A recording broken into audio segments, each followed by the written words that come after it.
সেজুদির মুখ কালো হয়ে এলো। সময় নিয়ে বলল, বেশ বলছি। সেজুদু আরেকটু সময় নিয়ে বলতেই, আবির, আসলে আমি চাইলেও চাকরিটা ছাড়তে পারবো না। আবির ভুরু কুঁচকে বলল, কেন? আমার ওখানে একটা এগ্রিমেন্ট করা আছে। কিসের এগ্রিমেন্ট? সে যদি একবার রান্নাঘরের দিকে তাকালো আবির আসছে কিনা। পর মুহূর্তে আবিরের দিকে চেয়ে রুদ্রর সাথে রাত কাটানো, পার্টিতে রুদ্র ভালোবাসি বলা এই দুটো কথা লুকিয়ে বাকি সবটা বুঝিয়ে বলল। আবিরের ফর্সা মুখ তখন টকটকে লাল রাগে। উনি এভাবে ফাঁসিয়েছেন তোমাকে? সে যদি নিশ্চুপ। এই বিষয়ে উত্তর দিতে কেন জানি না ইচ্ছে করছে না এখন। এর উত্তর আমি নিজেই নিয়ে নেব ওনার থেকে। নিজে নিজে ভেবে নিল আবির। কাল তাকে রুদ্রের অফিসে যেতে হবে, এই ব্যাপারে বোঝাপড়া করা দরকার। রুদ্র বাড়ি ফিরল খুশি মনে। ওয়ালিয়ার প্রতি সে যদি জেলাস মুখটা যতবার মনে পড়ছে ততবারই পেট ফেটে হাসি আসছে। গম্ভীর থাকার চেষ্টা করেও পারছে না। রুদ্রর মন বলছে এ জন্মে তার গম্ভীরতা আর ফিরবে না হয়তো। রাগী রুদ্র ডাইনোসরের মতো পৃথিবী থেকে বিলুপ্ত হয়েছে না তো। রুদ্র রুমে যাওয়ার আগে অব্র রুম পড়ে। দরজা খোলা। দেখলো অব্র দুগালে হাত দিয়ে বাবু হয়ে বসে আছে বিছানায়। কোলের মধ্যে একটা বালিশও আছে। রুদ্র আর নিজের রুমে যায় না। অব্র রুমে ঢুকে খুক খুক করে কাশলো এর মনোযোগ পেতে। হঠাৎ শব্দে চমকে ওঠে অব্র। রুদ্রকে দেখে কিছু বলতে গিয়েও থেমে যায়। রুদ্র ভুরু কুঁচকায়। কি হয়েছে? Mood off? অব্র তাকালো না, তবে জোরে জোরে মাথা দুলালো। হ্যাঁ, মুড অফ। রুদ্র আত্মনাদে ভান করে বলল, আরে আস্তে আস্তে, আরে আস্তে আস্তে, এত জোরে মাথা ঝাঁকাছিস যে কোনো মুহূর্তে খুলে পড়ে গেলে। অব্র অবাক চোখে তাকালো। ভাই মজা করছে? এ তো বিরল ঘটনা। পরক্ষণে কিছু একটা ভেবে আবার মুখ কালো করে বলল, পরে যাক, আমার আর বাঁচার ইচ্ছে নেই। ছ্যাঁকা ট্যাঁকা খেয়েছিস নাকি? অব্র কাঁদো কাঁদো কণ্ঠে বলল, ধুর ভাই, কী যা তা বলছো? আমি তো তোমার কথা বলছি। অবশ্য এটা তো এক ধরনের ছ্যাঁকাই। রুদ্র এসে অব্রর পাশে বসলো। আমি আবার কি করলাম? অব্র ঘুরে বসলো রুদ্র দিকে। অভিমানী কণ্ঠে বলো, কি করনি তাই বলো। ভাই, তুমি একটা মেয়েকে ভালোবাসো, প্রপোজ পর্যন্ত করলে, অথচ তুমি নিজে থেকে কিচ্ছু জানালে না আমাকে। এটা কি ঠিক করেছো? রুদ্র ঘাড় চুলকে বলল, ইয়ে তোকে জানাতাম আমি, কিন্তু তুই জানলি কোথা থেকে? অব্র ঠোঁট উল্টে বলল, পার্টি হাউসে একজন স্টাফ বলেছে, আর আমি নিজেও সিসিটিভি ফুটেজ চেক করেছি। রুদ্র ভুরু উচালো, হঠাৎ গোয়েন্দাগিরি করলি? তো করবো না? সেদিন পার্টিতে যা পাগলাম করছিলে, হুঁশে থাকলে বুঝতে। সবাই তো ভয় পেয়ে শেষ। আচ্ছা ছাড়ো, তা ভাই বলো না, প্রেম কদ্দুরে গেল? রাজি হলো? রুদ্র ছোট করে বলল, না। অপর ড্যাব ড্যাব করে চেয়ে বলল, কি বলছো ভাই? তোমাকে রিজেক্ট করেছে? বারবার? অব্র খেপে গেল। কি? মেয়েটার এত সাহস আমার ভাইকে রিজেক্ট করেছে? না, এটা আমি মেনে নেব না। এই মেয়েটা যে কিভাবে নিজেকে। রুদ্র হাসলো। টেবিলের ওপর থেকে গিলাস নিয়ে পানি খেলো। টিস্যু দিয়ে মুখ মুছতে মুছতে বলল, ওর এইসব ভাবনার জন্যই ও আলাদা, আর এই জন্যই আমি ওকে ভালোবাসি। না হলে জীবন সুন্দর মেয়ে তো কম দেখিনি। ওর পেছনে কেন পড়লাম জানিস? রুদ্র থেকে মাথা নাড়ে। সে জানে না। রুদ্র টিস্যুটা দুর্মে মুছে রুমের কোনায় রাখা ময়লা ঝুড়িতে ফেলল। গলাটায় ঢিলে করতে করতে এগিয়ে এলো জানালার কাছে। থাই গিলাসটা সরিয়ে দিতেই হো হো করে ভেতরে ঢুকলো ঠান্ডা বাতাস। রুদ্র চোখ বুজে নেয়। ভেসে ওঠে সেজদিকে ভালো লাগার প্রথম দিনটা। সেই যে বাচ্চা মেয়েটাকে পরম আদরে খাইয়ে দিচ্ছিল, সেই মুহূর্তটি মনে করে হাসল রুদ্র। সেজদিকে প্রথম দেখে আমি প্রেমে পড়িনি, এমন কি ভালো করে ওর মুখটাও দেখিনি। আবার দেখেওছি বলা যায়। জলের টইটুম্বুর দুটো ডগর ডগর চোখ, তাতে ভালো লেগেছিল, তাও খানিকের ওই রাতের জন্য। প্রশ্ন করিস না কোন রাতের, উত্তর দিতে পারবো না আমি। পরের বার সেজদিকে দেখে হাসপাতালে দেখেই চিনেছি, কিন্তু ফিরে তাকাইনি দ্বিতীয়বার। আমার কাছে উনি তখন নির্মমানের, নোংরা, কিন্তু এরপরে দেখার উনি বিনা অনুমতিতে ঢুকে পড়লো আমার ভাবনায়। বারবার ভাবছিলাম ওনাকে, বারবার। কিছুতেই মিলছিল না হিসেব। যেমন ভেবেছি আদৌ উনি সেরকম কিনা সেই প্রশ্নে ছটপটাচ্ছিলাম। কেন? তা আমি জানি না। কিসের তো আকর্ষণ অনুভব করেছি তাও জানি না। বিরক্তি হচ্ছিলাম নিজের ওপর, প্রচণ্ড বিরক্ত। রুদ্র কিনা এক মেয়েকে নিয়ে চিন্তায় মশগুল, এও সম্ভব? এরপর ওনাকে দেখলাম রাস্তায় রক্তাক্ত অবস্থায়। আমাকে বাঁচাতে গিয়ে নিজেই আহত হয় সেদিন। সেদিন ওনার জন্য প্রথম আমার হার্টবিট করলো অন্যভাবে। ওনার মাথাটা যখন আমার কোলে রাখলাম, আমার পা দুটো অজান্তে কেঁপে ওঠে। নির্বিমেষ ওনার অবচেতন মুখের ওপর চেয়ে থাকতে ভালো লাগে। হাসপাতালে গিয়ে জানতে পারি এর আগেও আমাকে রক্ত দিয়েছে এই মেয়ে। বুঝলাম আমরা বারবার যে মেয়েটিকে টাকা দিচ্ছিলাম আর মেয়েটিও ফেরত দিচ্ছে, রীতিমতো শাসাচ্ছে সে, এই মেয়ে। আমার হিসাব তখন আরও গোলমেলে। সেজদির সাথে প্রথম সাক্ষাতের বিষয়টা আর এই বিষয়টা আকাশ পাতাল তফাৎ।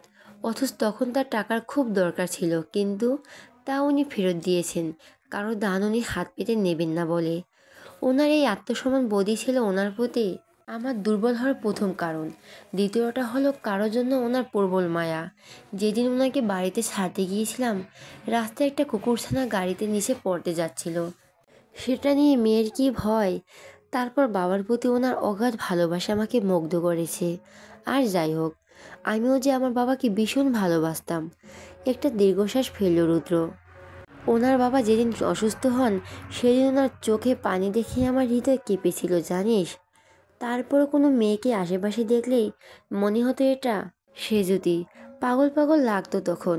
হোটেলে মেয়ে আসা নিষিদ্ধ করে দিয়েছি অনেক আগে থেকে, অথচ আমার মনে ওনার বিচরণ বন্ধ করতে পারিনি। তবে বুঝে উঠিনি এটা কি আকর্ষণ নাকি ভালোবাসা। ঠিক করে নিলাম ওনাকে নিজের আশেপাশেই রাখবো। যদি আমার মনে হয় ওনাকে আমার প্রয়োজন, ভালোবাসা ওনাকেই, তবে উনি আমার। ওনাকে মিথ্যে বলে চাকরি দিয়েছি শুধু এই কারণে নয়, জানতাম উনি এমনি দিলে নেবেন না। তখন ওনাদের অর্থের প্রয়োজন, তাও মেয়েটা আত্মসম্মান দেখাবে, তাই অত বানিয়ে বলা। কন্ট্রাক্টে সাইন করানো, জানতাম আমাকে দেখলে উনি কিছুতেই চাকরি করতে চাইবেন না। চাকরি কেন, কোনো প্রকার সাহায্যই নেবেন না। তাই এর আগে এরকম উদ্ভট সেজে তোদের সামনে যাই। উনি চিনতে পারেননি আমাকে। রুদ্র হাসলো। প্রথম দিন আমাকে অফিসে দেখি কি তেষ্টাই না দেখালেন। ভাগ্যিস বুদ্ধি করে এগ্রিমেন্ট পেপারে সাইন করিয়েছিলাম, পাখি আর পালাতে পারেনি। তারপর শুরু করি ওনাকে বিরক্ত করা। গাদা গাদা কাজ দিয়ে ওনার ধৈর্যের পরীক্ষা নিয়েছি। এই বদমেজামেজি রুদ্রকে কতটা সহ্য করতে পারে উনি, সেটা দেখার আশায়। কিন্তু যতই কাজ দিতাম বিরক্ত হতো না জানিস। হ্যাঁ, অসহায় চোখে তাকাতো, তবে সেসব দায়িত্ব নিয়ে শেষও করতো। দিনের পর দিন ওনাকে চোখের সামনে দেখা, ওনার হাসি, কান্না, জেদ, রাগ, ভুরু কুঁচকানো, সবেতে আমার হৃদয় ধুকপুক করতো। ঘুমাতে গেলে স্বচ্ছ হয়ে চোখে ভাসতো। এরকম করতে করতে কখন যে আমার পরিজনটা ভালোবাসায় পরিণত হলো বুঝতেই পারিনি। আস্তে আস্তে ওনার মাঝে মিশিয়ে ফেললাম নিজেকে। ওনার প্রত্যেকটা কাজ, প্রত্যেকটা কথা আমায় ভালোবাসা বাড়িয়ে দিচ্ছে আরও। অথচ দেখ, আমি যে ভুল কাউকে বেছে নিইনি তার প্রমাণ উনি আরও একবার দিলেন আমায়।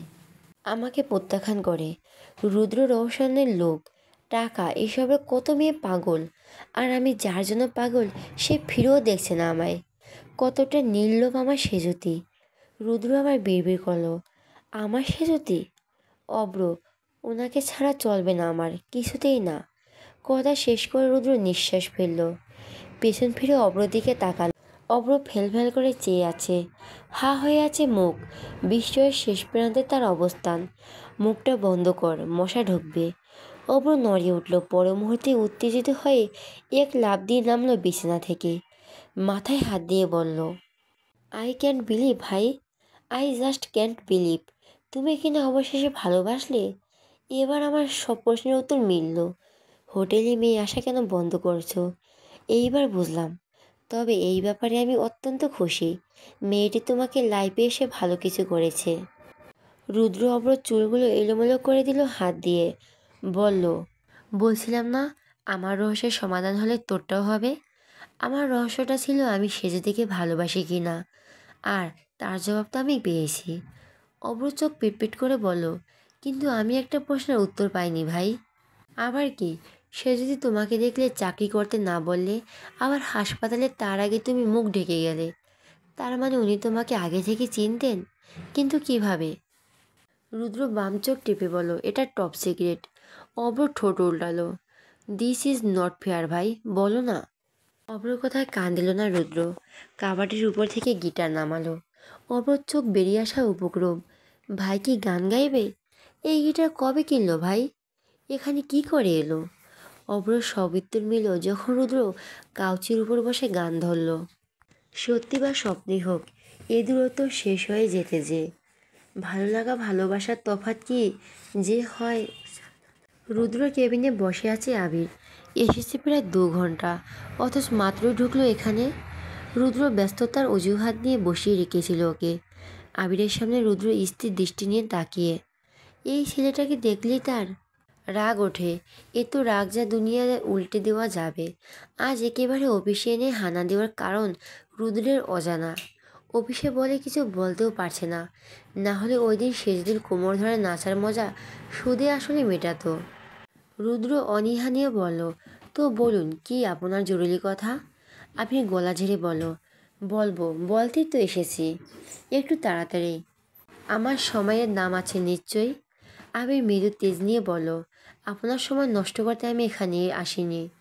আচ্ছা, আমাকে একটা কথার উত্তর দিন তো, এসবের মানে কি? আবিরের কণ্ঠস্বর সিরিয়াস। রুদ্র মেজাজ বিগড়েছে। ছেলেটা তার 4 বছরের ছোট হবে, অথচ কি অবলীলায় কৈফিয়ত চাইছে। রুদ্র চিরচেনা গম্ভীরতা ফিরে এলো যেন। বলল, প্রথমেই বলে রাখি, রুদ্র রহস্যানকে জবাব দিয়ে করতে আসবেন না।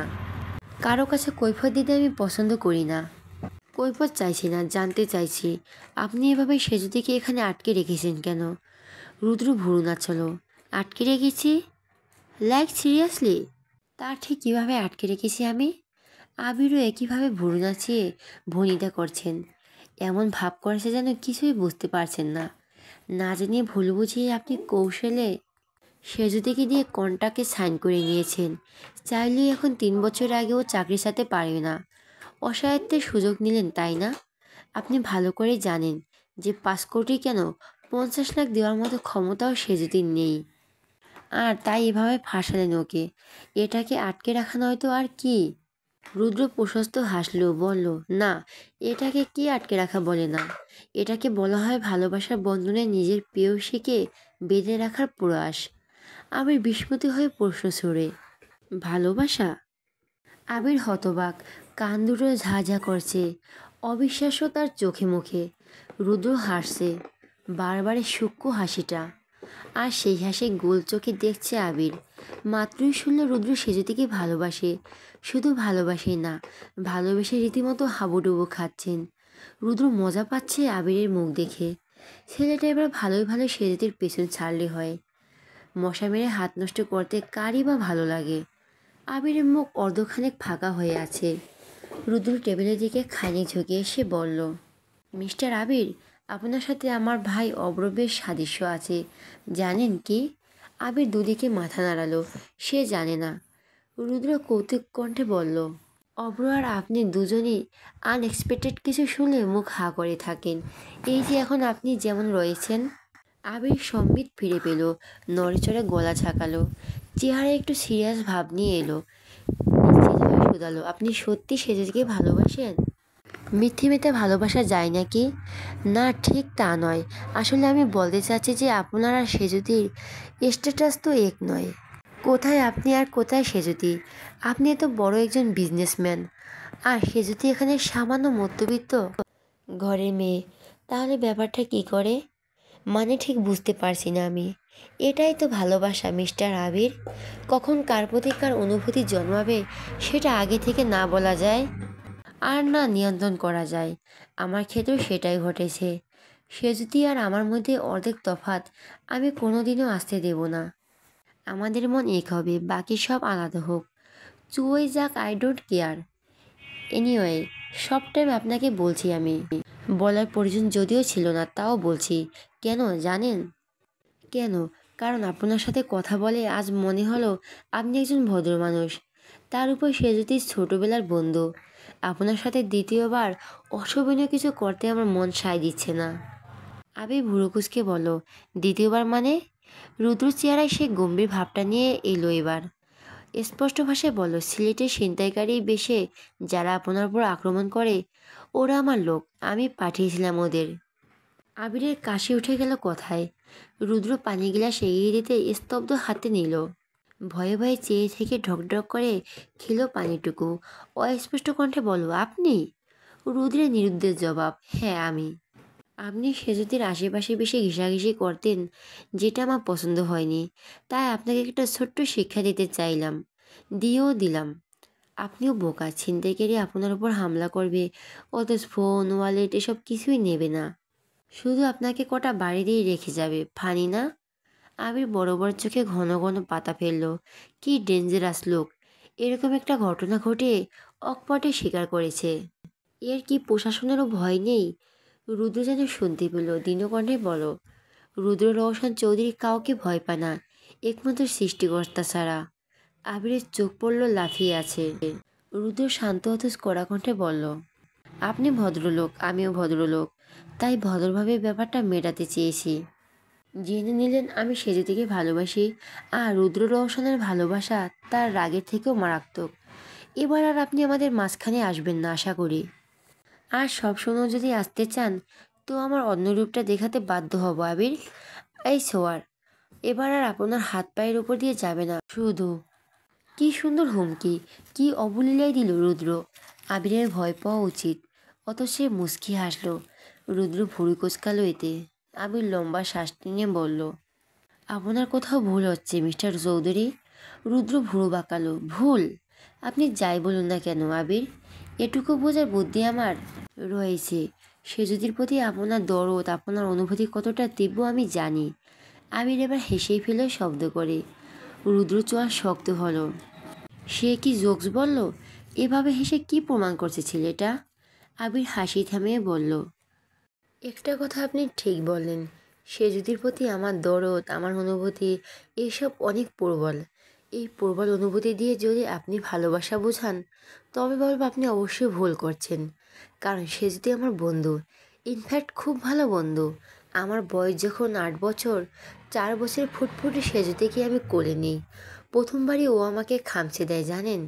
আমি তাতে রাগিনি, উল্টো হেসে ফেলি। সেজুতি হয়তো তাতে আমাকে ভালো লাগে। ও হাসলো, আর এরপর থেকে আমার পিছু ছাড়লই না। মাকে নকল করে আমাকে নাম ধরে ডাকতো, আবিরটা উচ্চারণ করতো আবিল বলে। আমার ভীষণ হাসি পেত ওই ডাকে। সবাই বলতেন ভাইয়া ডাকো, ও তোমার বড়, কিন্তু ও কী কথা শুনবে? শোনেনি, নাম ধরেই ডাকে, যেটা এখন অবধি ওর অভ্যেস। যেদিন আমি দেশ ছাড়ি এয়ারপোর্টে আঙ্কেল নিয়ে যান ওকে, ও আমার গলা ঝরিয়ে কাঁদে, কিছুটা আমাকে ছাড়বে না। সেদিন ওর প্রতি আরও বেশি মায়া অনুভব করি। সিঙ্গাপুর গিয়ে প্রথম প্রথম খাপ খাওয়াতে পারিনি। বাড়ির কথা, সেজুতির কথা ভীষণ মনে পড়তো, তাই বাবা যোগাযোগ কমিয়ে দেয় আমার শক্ত হওয়ার খাতিরে। আমিও আস্তে আস্তে পড়াশোনা হই হুল্লোড়ে ব্যস্ত হয়ে পড়ি, ভুলে যাই সব। সেজুতে গিয়েও তেমন, সেজুতেও ভুলে যায় আমাকে। 12 বছর পর আবার দেখা হয় সিলেটে। আমি ওকে চিনে ফেললেও ও পারেনি। আমি ওর সাথে মজা করার জন্যই ওমন কাছে কাছে ঘিসতাম। কৌশলে জানতে চেয়েছিলাম ও আমাকে আসলে চিনল কি না। কিন্তু ওর কাছে যাওয়াটা আমার চক্ষুশূল হবে তা কিন্তু আমার জানা ছিল না। সে যদি কি আমি শুধুই বন্ধু চোখে দেখি, সারা জীবন দেখব। আর একজন বন্ধু তার বন্ধুর ভালো চাই বলেই আমি আজ এখানে ওর হয়ে আপনার সাথে কথা বলতে এসেছিলাম। এখানে দ্বিতীয় কোনো কারণ নেই মিস্টার চৌধুরী। আবির থামতেই রুদ্র সন্দেহী কণ্ঠে বলল, আপনি যে সত্যি বলছেন তার কি মানে? কেনই বা আমি বিশ্বাস করব আপনাকে? বিশ্বাস করা না করা আপনার উপর, সেখানে আমার হস্তক্ষেপ কোনো কাজে আসবে না। আপনি আপনার জায়গায় একদম সঠিক। কারণ আমরা যাকে ভালোবাসি তার আশেপাশে অন্য কারো সামান্য বিচরণ আমরা মেনে নিতে পারি না। হিংসে হয় সেই লোকের প্রতি, যেমন আপনার হয়েছিল আমার উপর। তবে এটাই সত্যি, বন্ধুদের বাড়ি আমি সেজদিকে আলাদাভাবে কখনো দেখিনি। আর এর থেকে একটা বড় সত্যি হলো, আই অ্যাম অলরেডি ম্যারিড। রুদ্র চমকে বলল, হোয়াট? ইয়েস, 1 বছর হতে চলে আমি বিয়ে করেছি। রুদ্র অবাক কণ্ঠে বলো, কিন্তু আমি তো ইনফরমেশন পেয়েছিলাম। আবির মাঝপথে আটকে দিল। এটা সবাই জানে না, এর ভেতরে গল্পটা আমি আপনাকে বলছি। আবির নিঃশ্বাস পেল। বাবা বারবার ভালো ছাত্র ছিলেন, ওনার কাছে পড়াশোনা অনেক মূল্য। আমিও সামান্য ভালো স্টুডেন্ট ছিলাম, তাই বাবার হিসেবে সিঙ্গাপুর পড়তে যাওয়া ঠিক হলো। একটা সময় যেখানে কারো ভার্সিটি পড়াকালীন আলাপ হয় এরিকার সঙ্গে। আমার ওয়াইফ ও অন্যান্য বিদেশের মতো নয়, একদম আলাদা। উদ্গতা ছিল না, উল্টো মায়াবী, কেয়ারিং আর ভীষণ মার্জিত বলেই অজান্তে ওকে মন দিয়ে ফেলি। ভ্যালেন্টাইন্স ডেতে প্রপোজ করলে ও বলল ভেবে দেখবে। 1.5 মাস পর হ্যাঁ জানালো। আমার খুশিতে অন্ত ছিল না সেদিন, কিন্তু ভয় পেতাম। দুজন আলাদা ধর্ম, বাবা কি মানবে? ওনাকে আমি জন্মের মতো ভয় পেয়ে আসছি সেই ছোটবেলা থেকে। ভাবলাম একবার বিয়ে হলে নিশ্চয়ই আর অমত করার সুযোগ থাকবে না, বাধ্য হয়ে মানতে। সেই চিন্তা করে আমি এরিয়াকে বিয়ের কথা বলি। ও তো কোনো ভয় ছিল না, ও এক কথায় সায় দিল, কিন্তু এখনও বাড়িতে কিছুই জানাতে পারিনি আমি। কেন? আসলে বাবা মা দুজনকে নিয়েই ভয়। মা একজন ইমানের মেয়ে ছিলেন, উনি নিজেও পর্দা করেন। মন মানসিকতা কেমন হবে বুঝতেই পারছেন। বিদেশি মায়ের মানেই তো উদ্গ্র, বেয়াদব, ছোট ছোট জামা কাপড়, পার্টি, নাইট ক্লাব, এ দেশের কালচারের সাথে মিশবে না, এসব ভাবনা তো রয়েছেই। আর তার সাথে দ্বিজাতি, মানে খ্রিস্টান। মা শুনলে কি রিয়াক্ট করবে না করবে সেসব ভেবে এখনও চুপ আছি। বিয়ে তো করে নিলাম, কিন্তু নিজ গৃহে এরিয়াকে দায়িত্বর সহিত নিয়ে আসতে পারছি না। রুদ্র বলল, কিন্তু জানাতে তো আপনাকে হবেই, আজ না হোক কাল। After all she is your wife now. আবিরের মুখে অন্ধকার, সেটাই তো বুঝতে পারছি না। ওদিকে এরিয়াকে দেশে আসার জন্য প্রেশার ক্রিয়েট করছে। কোনো রকম বুঝিয়ে শুনিয়ে এসেছি যে আগে সবটা ঠিক করে আসে, তারপর ওকে নিয়ে আসবো। কিন্তু এসে থেকে এক কদম আগাতে পারছি না। আমি যে কেন এত ভীতু। ধৈর্য রাখ। আবির মাথা নাড়ল। ওর সমস্যার কথা শুনে খারাপ লেগেছে রুদ্রর, কিন্তু ভেতর থেকে স্বস্তির নিঃশ্বাসও বেরিয়েছে। বুকের ওপর থেকে নেমে গেছে একটা বড় পাথর। এতদিন যাকে গলার কাটা ভেবে এলো, সে আসলে কাটা ধারে কাছেও না। শুধু শুধু আবিরকে নিয়ে তার এত চিন্তা হচ্ছিল। ধুর। আবির চিন্তিত মুখে মাথা নিচু করে বসে আছে। রুদ্র ওর হাতের উপর হাত রাখলো, নর্মকণ্ঠে বলল, চিন্তা করবেন না, যে কোনো হেল্প লাগলে আমাকে জানাবেন। অফিসে ঢুকতে না ঢুকতেই রুদ্রর কেবিনের ডাক পড়ল সেজুতির। অবাক হলো। অত্যন্ত একটু বয়সেই জিরোতে দে। এমনিতে আজ প্রচণ্ড গরম, সকালবেলা এত জ্যাম, গরমে ঘেমে নিয়ে একাকার প্রায়। ঠিক 10টায় ঢুকতে পারিনি, 10টা 5 বাজে এখন। এই জন্য কি ডাকছে? 5 মিনিটের বিলম্বে ঝাড়ি দেবেন বলে। কাঁধ ব্যাগটা ডেস্কের টেবিলে রেখে পা বাড়ালো সেজুতি, তীব্র অনীহা মনে। তাও কিছু করার নেই। কেবিনের সামনে এসে দাঁড়াতেই রুদ্র রিমোট দিয়ে দরজা খুলে দেয়। অর্থ সে নীরবে অনুমতি জানালো। সেজুতি ঢুকলো ভেতরে। ডেকেছেন স্যার? রুদ্র সরু চোখে তাকালো। মাত্রই এলেন? জি। রুদ্র পানির গ্লাস এগিয়ে দিল। খেয়ে নিন, লাগবে না। রুদ্র তপ্ত চোখে তাকালো। সাথে সাথে টেবিল থেকে গিলাস উঠালো সেজুতি। আসলে তেষ্টা পেয়েছিল, রুদ্র দিয়েছে বলে খেতে চায়নি। কিন্তু এই লোকের চাহনি মারাত্মক, তার উপরে একটা অফিস। ছিনকিয়ে সেজুতি পানি খেয়ে ভেজা ঠোঁট হাতের উল্টো পিঠ দিয়ে মুছে বলল, এবার বলুন। পুরোটা সময় রুদ্র চেয়েছিল। সেজুতির প্রশ্নে ভ্রু নাচিয়ে বলল, কি বলবো? ডেকেছেন কেন? ও হ্যাঁ, আপনাকে একটা কথা বলার ছিল। রুদ্র উঠে এলো। সেজুতি কাঁপাকাঁপি শুরু হলো অমনি। এই লোক চেয়ার ছেড়ে দাঁড়ানোর মতো ভয়ানক কিছু। কখন কি বলবে কি করবে কেউ জানে না। রুদ্র সেজুতির সামনে গিয়ে দাঁড়ালো। সেজুতি এলোমেলো দৃষ্টি ফেলে দিল মেঝেতে। রুদ্র পা দুটো ফাঁক করে পকেটে হাত গুজে দাঁড়ালো। পর মুহূর্তে ঝুঁকে গিয়ে ফু দিল সেজুতির মুখে। সেজুতি থমকে গেল। কপালের চুলগুলো উড়ে উঠল ঘনবায়ুতে। সেজুতি বাকরুদ্ধ তখন। ঢোক গিলে বলতে দিল, আপ। রুদ্র থামিয়ে দিল। ফিসফিস করে বলল, কিছু বলার দরকার নেই। আমি জানি আমি চরিত্রহীন, অসভ্য। সে যদি চোখ মুখ কুঁচকে চেয়ে থাকলো। রাগ করতে চাইছে খুব, কিন্তু কোনোভাবেই রাগটা বের হচ্ছে না কেন। রুদ্র সোজা হলো। আগের মতো গম্ভীর্য নিয়ে দাঁড়িয়ে বলল, আপনার নামের মানে আমি বার করে ফেলছি সেজুতি। মানে? সন্ধ্যা প্রদীপ। আই মিন অন্ধকার দূর করতে যে আলো প্রথম জ্বালানো হয়। এই জন্য তো বলি, এ তো মেয়ে থাকতে এই রুদ্র রোশন কেন আপনার প্রতি হোঁচট খেলো? এক টান তো আছেই, তাই না? আপনি আসার আগে আমার জীবনটা তো ঠিক সন্ধ্যাবেলায় ঘনিয়ে আসা অন্ধকারের মতোই ছিল, আর তার প্রদীপ হিসাবে আপনি এলেন। কি সুন্দর আলো জ্বেলে দিলেন আমার জীবনে। রুদ্রর বৃত্তান্তে সেজদির চোখ পিটপিট করলো। কোথা থেকে কি মানে বার করলো এই লোক? মুখে বলল, এই জন্য ডাকলেন? হ্যাঁ। সেজদি বলল, বলা শেষ? তাহলে আমি আসছি। আর আপনি আমাকে একটু কম কম কেবিনে ডাকবেন। অফিসের লোকজন আমাদের নিয়ে কানাঘুষা করে, সেটা আপনি না শুনলেও আমার কানে আসে।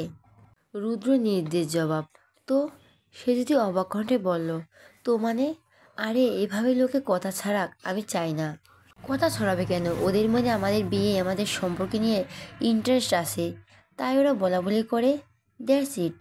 সে যদি হতভম্ব হয়ে বলল, বিয়ে? কিসের বিয়ে? আর কিসেরই বা সম্পর্ক? রুদ্র মিটিমিটি হাসল। সে যদি ভুরু কুচকায়। হাসছেন কেন? ইদানিং প্রায় দেখছি একরকম মিটিমিটি করে হাসেন। সমস্যা কি আপনার? আমার কি সমস্যা? কোনো সমস্যা নেই। আর হ্যাঁ শুনুন, আপনি অফিসে আওয়ারের 8 ঘন্টার মধ্যে 5 ঘন্টায় আমার কেবিনে থাকেন। আসতে হয় আপনাকে, আমি ডাকি। সবাই এটা নিয়ে কানাঘুষা করছে না। অফিসের সবাইকে বলা হয়েছে যে খুব তাড়াতাড়ি আমাদের বিয়ে।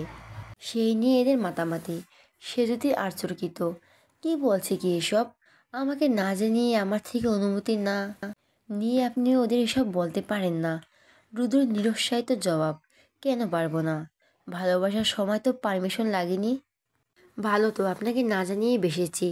সে যদি রাগে শোকে কাঁদো কাঁদো হয়ে এলো। আপনার সাথে কথা বাড়ানোই ভুল। আপনি আগেই ভালো ছিলেন, কথা কম বলতেন, মুড নিয়ে থাকতেন। অত্যন্ত তো বাজে বাজে যুক্তি সুগুলো শোনা থেকে বেঁচে যেতাম আমি। রুদ্র শান্ত কণ্ঠে বলল, এখনও পারবেন যদি আপনি চান। আমায় ভালোবাসে গ্রহণ করে। সে যদি দোকান চেপে ধরল, উফ, আবার শুরু। সে যদি পড়ছে, এই মাসের 28 তারিখ সেমিস্টার ফাইনাল শুরু। তখন দরজার সামনে এলেন আমির। আসবো রে মা। সে যদি ঘাড় ফেরালো, বাবাকে দেখে হেসে হেসে বলল, বাবা এসো না, তোমার আবার অনুমতি নিতে হয় বাবা। আমির হাসলেন। হুইল চেয়ার চালিয়ে মেয়ের রুমে ঢুকলেন। সে যদি বইটা বন্ধ করে বলল, এখনও ঘুমায়নি যে? অনেকক্ষণ এপাশ ওপাশ করলাম, ঘুমিয়ে আসছে না। ওষুধের ডোজটা বোধহয় বাড়াতে হবে। ভাবলাম তোর সাথে একটু গল্প করে আসি। পড়েছিলি নাকি রে? ওই একটু দেখছিলাম নেড়ে চেড়ে। পরীক্ষার আর অল্প কদিন বাকি। আমি চুপ করে গেলেন। মেঝেতে অগোছালো দৃষ্টি ফেলে ভাবছিলেন কিছু। সে যদি লক্ষ্য করে বলো, কিছু বলবে বাবা? হ্যাঁ না আসলে। কি ব্যাপার? আমার সাথে কথা বলতে আজকাল এত ভাবছো তুমি? আমি সময় নিয়ে বললেন, একটা কথা জিজ্ঞেস করব? অবশ্যই। একটা কেন, 10টা করো। আমি হেসে বললেন, আবিরকে ভালো লাগে বল? বেশ ভদ্র একটা ছেলে, কথাবার্তা খুব সুন্দর। এত বছর বাইরে থেকেও ভদ্রতা ভোলেনি। এসে একেবারে পায়ে হাত দিয়ে সালাম করেছে জানিস। বাহ ভালো তো। এ তো এমনিতেই ছোটোবেলা থেকে বেশ ঠান্ডা মেজাজের। এই জন্য না ওকে আমার এত ভালো লাগে। আমির হাসি প্রশস্ত হলো, নিশ্চিন্তে শ্বাস নিল। যাক, উত্তর পেয়েছেন। আবিরকে তাহলে সেজদিরও পছন্দ। আজই হোসাইনের প্রস্তাব রাখবেন। সেজদিকে ছেলের বউ করতে চান উনি। আমিরের কথায় রাজি হন। প্রাণপ্রিয় বন্ধু, তার এত ভালো আদর্শবান ছেলে। সেজদিকে হোসাইন কত ভালোবাসে তা তো আর অজানা নয়। অমত করবেনই বা কেন? মেয়েটা নিজেদের মধ্যেই থাকলো, কিন্তু তার আগে ছেলে মেয়েদের মতামত তো জরুরি। হোসাইন বলেন সে আবিরের মত নেবে, আর আমিরকে দায়িত্ব দিলেন সেজদির মতামত নিতে। আমি সেই থেকে উসকুস করছিলেন কথাটা কিভাবে তুলবেন। বাবা হয়ে সরাসরি জিজ্ঞেস করতে পারবেন না বিধায় এভাবে ঘুরিয়ে কথাগুলো তুললেন। আশানুরূপ ফলও পেলেন। এবার আবিরের কথা জানার পালা। আবির যখন গভীর ভাবনায় সে যদি জিজ্ঞেস করলো, হঠাৎ আবিরের কথা বলছো বাবা? হ্যাঁ না এমনি। আমি বরং যাই এখন। বেশি রাত জাগিস না, হ্যাঁ ঘুমিয়ে পড়িস। সে যদি ঘাড়ঘাত করলো, আচ্ছা। পরের দিন রুদ্র মাত্র অফিসে ঢুকেছে। সে যদি তখনও আসেনি। রুদ্র কেবিনে বসতে না বসতে বসে জানালেন, আবির এসেছে দেখা করতে। রুদ্র একটু অবাক লাগলো। আজ আর অপেক্ষা করায়নি। সমস্যা যখন মিটে গেছে তখন আর এসব করে কী লাভ। যত্র আবিরকে ডাকতে পারালো রুদ্র। আবির আসলো হন্তদন্ত পায়ে। বেচারার চেহারার অবস্থা টলমলে। রাতে ঘুমায়নি নাকি? রুদ্র আমোদে কণ্ঠে বলল, কি ব্যাপার আবির সাহেব, আজ আবার কাকে আটকালাম আমি? আবির চিহ্নিত কণ্ঠে বলল, আমি একটা বিপদে পড়ে এসেছি আপনার কাছে, একমাত্র আপনিই পারবেন আমাকে সাহায্য করতে। রুদ্র সিরিয়াস হলো, কি হয়েছে? হারফি রেস্টুরেন্ট, কোনার দিকে একটা টেবিলে একে একে বসে আছে রুদ্র, আবির আর অন্য পাশে এরিকা। এই তো কিছুক্ষণ আগে বাংলাদেশে পৌঁছালো মেয়েটা। মেয়েটাকে দেখে আসলে বিদেশিনী লাগছে না। পরনে ভদ্র পোশাক, বুড়ো জিন্স, সাথে হাঁটু অব্দি কুর্তি, পিঠে ছড়ানো সোনালি চুল। একটু একটু বাংলা বলতে পারে, কিন্তু বুঝতে পারে পুরোটাই। রুদ্র ব্ল্যাক কফির মগে চুমুক দিল, শান্ত ভঙ্গিতে জিজ্ঞেস করলো, এখন আপনি কি করতে চাইছেন আবির? আবিরের কেমন এলোমেলো দেখালো, চেঞ্জ হতো ছেলেটা। বললো, আমি জানি না, আমার মাথায় কিছুই আসছে না, বিশ্বাস করুন। কাল রাতে বাবার মুখে বিয়ের কথা শুনলাম, মন চাইছিল সত্যিটা বলে দিই, কিন্তু পারিনি, কেমন একটা সংকোচ হচ্ছিল। মডার্ন কান্ট্রিতে লাইফ স্পেস করে এসেও মাইন্ডটাকে চেঞ্জ করতে পারেনি। রুদ্র হাসলো, এই হাসিতে স্পষ্ট ধিক্কার। বলল, কি অদ্ভুত তাই না? এখন আপনার মাথায় পুরো পৃথিবীর চিন্তা ঘুরছে। এর একটা চিন্তাও যদি এরিকাকে ভালোবাসার আগে বা বিয়ে করার আগে করতেন, তাহলে হয়তো এদিন দেখতে হতো না। আবিরের মুখ কালো হয়ে আসে। এরিকা মাথা নিচু করে কাটা কাটা ইংরেজিতে বলল, আমিই দায়ী এসবের জন্য, আমার জন্য যত ভোগান্তি। রুদ্র বলল, না, আপনি আপনাকে বলিনি, এখানে আপনার কোনো দোষ নেই। আবির নিজে চিন্তা ঝেড়ে এরিকাকে সান্ত্বনা দিল, হাতের উপর হাত রেখে বলল, এরিকা প্লিজ, তুমি ওভাবে ভাবছো কেন? এ তো ভেবো না, আমি ঠিক ম্যানেজ করে নেব। এরিকা মাথা তুলল, অভিমানী কণ্ঠে বলো, এটা তুমি গত 1 বছর ধরে বলে যাচ্ছ। তুমি তো আমাকে ঠিক করে তোমার সমস্যাগুলো বলছোই না। রুদ্র মাথা নেড়ে বলল, ও আইসি, মিস্টার আবির, আপনি তাহলে এখন ওনাকে আসল কথাগুলো জানাননি? আবির মাথা নামিয়ে ছোট করে বলল, না, না জানালে সমস্যার সমাধান হবে আপনার? আবির অসহায় চোখে তাকালো, কি করব আপনিই বলুন। এরিকার দিকে একবার তাকালো রুদ্র। মেয়েটি কাঁদছে, ফর্সাকাল ভেজে একাকার। রুদ্র যেন বুঝে নিল এরিকার মনের অবস্থা। মনে হচ্ছে এরিকার থেকে আশানুরূপ উত্তর পাওয়া যাবে। রুদ্র ছোট্ট নিঃশ্বাস ফেলল, মিসেস এরিকা, আপনি তো আবিরকে ভালোবাসেন তাই না? এরিকা মাথা দোলায়। রুদ্র আবার বলল, সারা জীবন আপনি আবিরের সাথে থাকতে চান তো? এরিকা ভুরু কুঁচকায়, we have any doubt mister Chowdhury. Rudra হাসল, তার পদবিটা হতে একটু বেশি কঠিন, প্রায় সব বিদেশি ক্লায়েন্টগুলো এমন বিব্রত করে ডাকে। না, আমার কোনো সন্দেহ নেই, তবে কিছু প্রশ্ন আছে, করতে পারি? বলুন। নিজেই বলো। আমি বলতে চাইছি, আপনি যদি আবিরকে পেতে চান, তবে সবার আগে আপনাকে, অন্যথায় আবিরের পরিবার আপনাকে মেনে নেবেন না। এরিকে স্তব্ধ হয়ে আবিরের দিকে তাকালো, অবিশ্বাসের কণ্ঠে শুধালো, ইজ ইট ট্রুট আবির? অপরাধী মতো মাথা নাড়ল আবির। এরিকা কিছু সময়ের জন্য থ মেরে যায়, সময় নিয়ে বলে, এটাই তাহলে তোমার মূল সমস্যা ছিল, তাই তো? আবির নিশ্চুপ। রুদ্র বলল, মিসেস এরিকা, এই মুহূর্তে আবির কঠিন পরীক্ষার সম্মুখীন। ওর হয় আপনাকে বেছে নিতে হবে, না হয় ওর পরিবারকে। কিন্তু আমার ধারণা আপনি নিশ্চয়ই চাইবেন না যে কোনো বাবা মা আপনার কারণে তাদের একমাত্র ছেলেকে হারিয়ে ফেলুক। এরিকা ফুপিয়ে কেঁদে উঠল। আবির হাঁসফাঁস করলো ওর কান্নায়। কিছু বলতে নিলে রুদ্র থামিয়ে দিয়ে বলল, ওনাকে বলতে দিন আবির। এরিকার জবাবে এলো অনেকক্ষণ পর। কাঁদতে কাঁদতে বলো, আমি চাই না। রুদ্র বলল, এসব সবটাই আপনার মর্জি এরিকা, আপনি যা চাইবেন তাই হবে। এরিকা ভেজা কণ্ঠে বলল, আমি একটা চার্চে বড় হয়েছি, আমার নিজের বলতে আবির ছাড়া কেউ নেই, পরিবার বলতে আমার কাছে ওর চার্চটাই। তাই একটা পরিবার থেকে আলাদা হওয়ার দুঃখ আমি বুঝি। আমি আবিরকে পেতে সব করব, সব। আবির রুদ্র একসাথে প্রশান্ত হাসলো। আবির এরিকে জড়িয়ে ধরলো এক হাতে। এরিকা মুখ লুকালো আবিরের বুকে। প্রথমে দুটো কিল ঘুষিও মেরেছে অভিমানে। কেউ এ কথা আগে বলেনি ছেলেটা। আবির কৃতজ্ঞ চোখে রুদ্র দিকে তাকালো, ইশারায় বোঝালো থ্যাঙ্কস। রুদ্র মুচকি এসে উঠে দাঁড়ায়। ওদের দুজনকে একা ছাড়া উচিত। হাঁটতে হাঁটতে মানস্পটে সেজদির মুখটা ভেসে ওঠে। মেয়েটা যে কবে তাকে বুঝবে, বুঝলে এভাবেই ভালোবাসবে। কি সেও কি বলবে, রুদ্র আমি আপনার জন্য সব করতে পারবো? ধানমন্ডি লেক, পাড়ি সিমেন্ট বাঁধানো ছোট ছোট বেঞ্চ। রুদ্র এই প্রথম এখানে রুদ্র এই প্রথম এখানে এলো। কাজ, ব্যস্ততা, ইচ্ছে কোনোটাই অনুকূলে ছিল না। ঘুরতে যাওয়ার সময় কই। রুদ্র পায়ের ওপর পা তুলে বসে আছে, হাতে সিগারেটের আধপোড়া অংশ, চোখ লেগে সবুজ পানিতে অবিচল। চারপাশ জুড়ে কপত কপতির ভিড়। রুদ্র একবার ব্রিজের ওপারে মেন রাস্তা দিকে তাকালো। সে যদি আসার কথা। 10 মিনিট পার হলো, অথচ এলো না। এই মেয়েটা কি কেন দিনও শুধরাবে না? মেয়ে মানুষ মানেই দেরি। রুদ্র মনে মনে হাসছে। সে যদি কে বলছে আর্জেন্ট মিটিং, এসে যখন বুঝবে মিটিং আসলে অজুহাত। নির্ঘাত রুদ্রকে ঠেলে পানিতে ফেলে দেবে। হ্যাঁ দেবেই, যা রাখ। সেতুর পাড়ে রিক্সা থামালো সেজুতি। ভাড়া মিটিয়ে এপাশ ওপাশ দেখলো।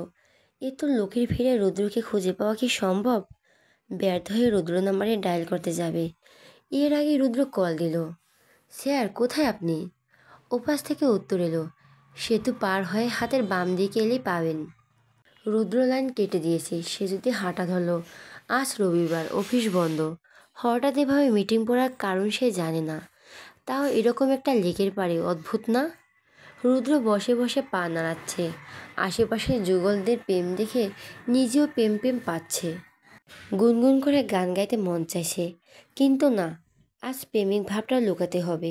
সে যদি এসে পড়বে এক্ষুনি। প্রেমিক ভাব আগে দেখলে সিরিয়াস কথাগুলো বলা হবে না। মেয়েটা এমনিতেই চেতে থাকে তার উপর। তার মনে মনে সিদ্ধান্ত নিল, সেদিন সে যদি তাকে ভালোবাসবে, তাদের প্রথম ডেট এই পার্কেই হবে। আহামরি কিছু নেই, অথচ মনোমুগ্ধকর জায়গা। সে যদি কি এখানে ডাকার কারণ কিছু কথা সামনাসামনি বলা। অফিসে কী সব বলা যায় নাকি? রুদ্র নিচের দিক চেয়ে ভাবছিল। হঠাৎ সেখানে একজোড়া স্লিপার পরা পা দেখে বুঝল কাঙ্ক্ষিত মানুষটি এসেছে। রুদ্র চোখ তুলে দেখল, হলুদ সালোয়ার কামিজ পরনে সেজুতি, কাঁধে ব্যাগ, চুলগুলো বেনি করে একপাশে এনে রাখা, মুখে কোনো প্রসাধনী নেই। বিকেল রোদটা যেন সিগ্ধ নরম। লালচে সেজুতিকে ঠিক তেমন মনে হলো রুদ্রর। মেয়েটার সবকটা রূপ তার বুকে ঢেউ তুলছে যথেষ্ট। সে যদি ভুরু কুঁচকে রেখেছে। রুদ্র নিজের পাশে ইশারা করে বলল, বসুন। সে যদি বসল না, উল্টো প্রশ্ন ছিল, এখানে মিটিং কার সাথে? কাউকে তো দেখছি না। রুদ্র নিরুদ্দেশ উত্তর, মিথ্যে বলছি। লেকের পাড়ে আদৌ মিটিং হয় নাকি? সে যদি অবাক হয়ে বলো, মানেটা কি সবের? মিথ্যে বলে আমাকে এনেছেন কেন? রুদ্র উঠে দাঁড়ালো, পকেটে হাত গুজে বলল, মানে এটাই যে আপনি বড্ড বোকা। বললাম মিটিং আর চলে এলেন। এইসব জায়গায় অফিসের মিটিং হয়? অবশ্যই হয়, তবে কিসের মিটিং সেটা চারপাশে তাকালেই দেখতে পাবেন। রুদ্র কথায় কৌতুক। সে যদি মেজাজ খারাপ লাগছে। আপনি আমার সাথে মজা করছেন? করছি। আপনার সাথে মজা করা বারণ, এরকম লেখা কোথাও পড়িনি আমি। সে যদি মেয়েকে শান্ত কণ্ঠে বলল, তা আমাকে ডাকার কারণ? আপনার সাথে আমার কিছু কথা আছে। সে যদি ভুরু নাচালো, কী এমন কথা যার জন্য এখানে ডাকতে হবে? অফিসে বলা যেত না? রুদ্র গম্ভীর কণ্ঠে বলল, না, যেত না। বলে এখানে আসা, আর অবশ্য দরকার ছাড়া আমি আপনাকে ডাকবো না। রুদ্র গম্ভীর কণ্ঠ শুনে সিরিয়াস কিছু হয়েছে মনে হলো সেজুতির। ভুরুর ভাঁজটা টান টান করে বলল, বলুন। রুদ্র জিভ দিয়ে ঠোঁট ভেজালো। আবিরের সাথে আপনার বিয়ের কথা চলছে, আপনি জানেন? সেজুতি চমকে উঠল। কিছুক্ষণ হাঁ করে তাকিয়ে থাকলো। পরক্ষণে রুদ্রকে ধরে না দিতে স্বাভাবিক করলো চেহারা। হ্যাঁ জানি। রুদ্র নিঃশব্দে হাসল। সে যদি যে জানতো না, সে ওর মুখ দেখে বুঝেছে। ডান ভুরু নাচে বলো, তাই আপনি জানেন? সে যদি কেন জানি রুদ্র চোখে চোখ মেলাতে পারল না। অন্যদিক ফিরে বলো, যেহেতু আমার বিয়ের কথা চলছে, আমি জানবো সেটাই তো স্বাভাবিক। এ নিয়ে আপনার কিছু বলার নেই? কি বলার থাকবে? আপনি কি এই বিয়েতে রাজি? সে যদি কাটকাট জবাব দিল, রাজি না হওয়ার তো কিছু নেই। আবির সব দিক থেকে ভালো ছেলে, সব দিক থেকে। শেষের কথাটা রুদ্রর দিকে গাঢ় দৃষ্টিতে চেয়ে বলল সেজুতি। মানে বুঝে মাথা নিচু করে মুচকি হাসলো রুদ্র। সব দিকের সাথে সাথে চরিত্রের দিক থেকেও আবির পারফেক্ট, এটাই বোঝালো মেয়েটা। পরক্ষণে উদাস হলো রুদ্রর চেহারা। আবির রাজি হবে না, কিন্তু সেজুতি? ও ও তো রাজি। ও তো জানেও না আবির বিবাহিত। আজ আবির না হোক, কাল অন্য কোনো ছেলের সাথে বিয়ে ঠিক করলে সে যদি তখনও রাজি হবে? হবে নাই বা কেন? তার জীবনে কোনো পিছুটান আছে? নেই। রুদ্র অসহায় চোখে তাকালো। সেজুতির ভেতরটা অজান্তেই মোচড় দিল এমন চাহনিতে। রুদ্র আকুতি নিয়ে বলল, আমাকে ভালোবাসা যায় না সেজুতি? সেজুতির দৃষ্টি সরিয়ে নেয়। রুদ্রর চোখে তাকানো যায় না আজকাল। ঢোক গিলে মুখ শক্ত করে জবাব দেয়, না। রুদ্র বুক হু হু করে কেঁদে ওঠে। শুধু এই একটা অন্যায়ের জন্য? আমি তো সব কবেই। রুদ্র কথা সম্পূর্ণ করতে দিল না সেজুতি। বলল, আপনি শুধু চরিত্রহীনই নয়, তার পাশাপাশি আপনি একটা খুনিও। রুদ্র কণ্ঠ রোধ হয়ে এলো। কার কথা বলছে সেজুতি? ওই সব জানলই বা কী করে? অস্পষ্ট আওয়াজে বলল, মানে? সেজুতি তাচ্ছিল্য হাসল। অভিনয় আপনি অনেক কাঁচা রুদ্র। এই যে আপনার মুখে চিন্তার ছাপটা আমি এখান থেকে স্পষ্ট দেখতে পাচ্ছি।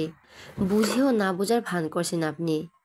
নেহাল উদ্দিনের মার্ডার কে করিয়েছিল মিস্টার রুদ্র রওশন চৌধুরী? অস্বীকার করতে পারবেন আপনি মারেননি ওনাকে?